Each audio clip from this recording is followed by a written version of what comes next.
It's really a pleasure to be here to give you my thoughts, my perspectives about what sustainability means to Indigenous people.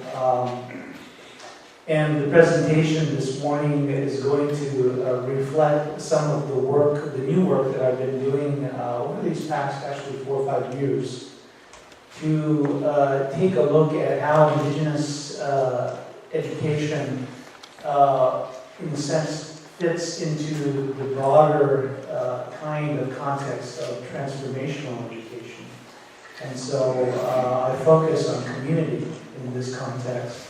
And so what I'm going to present to you actually is from an Indigenous perspective, but I'm hoping that as you listen, as you reflect, as you think, that you will begin to understand and see and have insight into ways in which it fits into the work that you're doing, and also into this broader evolution, if you will, of transformational learning, transformational education.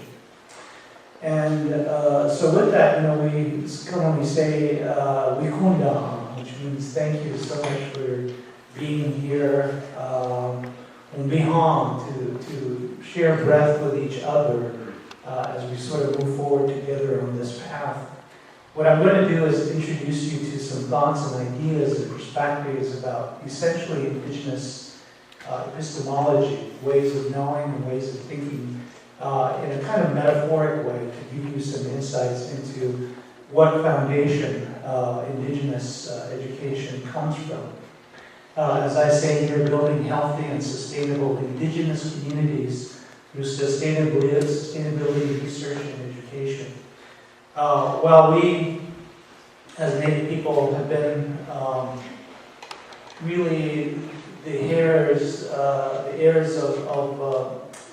a great and amazing and very deep tradition, nonetheless, our communities are hurting. Our communities, in a variety of different kinds of ways and contexts, need a great deal of healing.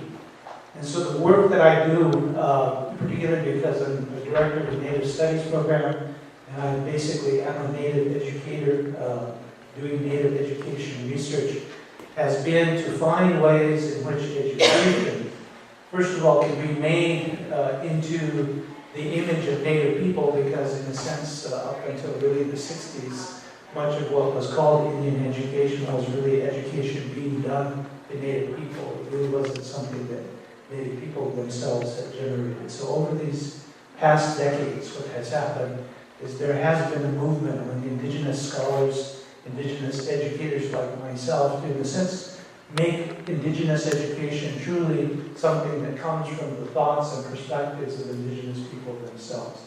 It's been a long, hard struggle. The struggle continues in a variety of different kinds of fronts. One of them happens to be in university Native Studies programs, university teacher education programs, but there are many other kinds of fronts that Native people are involved with, in a sense, bringing forward the Indigenous voice. And so, given that context, I want you to notice this first slide, because it comes from a 1,000-year-old Mimbres plate. It's an artist's rendering. And I use it as kind of the introduction to my lectures, almost as an icon, because it helps me to remember what we're, in a sense, trying to get back to as Indigenous people in a contemporary sense, and also philosophically, educationally, economically, and otherwise.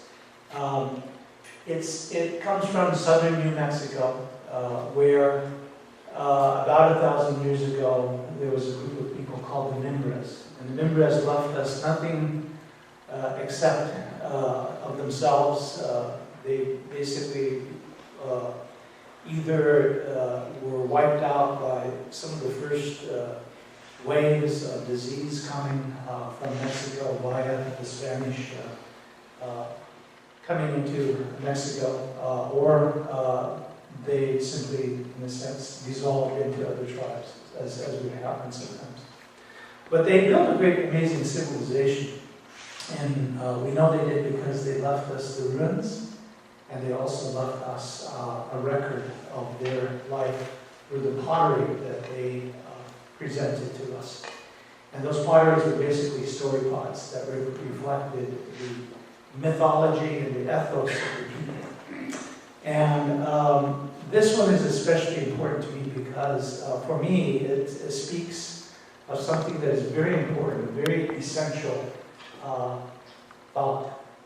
And if you take a real close look at the image, you see that it's a sandhill crane and a human effigy figure, but it's not two designs. It's not two designs. This is a positive, negative image, which means that the two designs are woven, they in a sense emerge from each other, and you can't pull them apart. And what it says to me is that the human is the sandhill crane is the human. And it is embodied, what we call an embodied epistemological image, which reflects a deep thought and a deep understanding and perspective of what the members felt their relationship was to the natural world.